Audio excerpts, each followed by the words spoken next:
聖經列王記下18章32節，等我來領你們到一個地方，與你們本地一樣，就是有五穀和新酒之地，有糧食和葡萄園之地，有橄欖樹和蜂蜜之地，好使你們存活不至於死。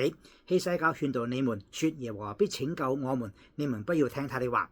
呢個係亞述王嘅統領嚟到去挑唆當時嘅猶太人。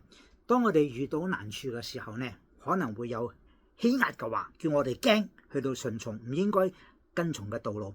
但係有好多時候係一啲嘅引誘、試探，一啲好嘅offer 下好嘅環境，叫你真係咁樣行嘅時候就有好處。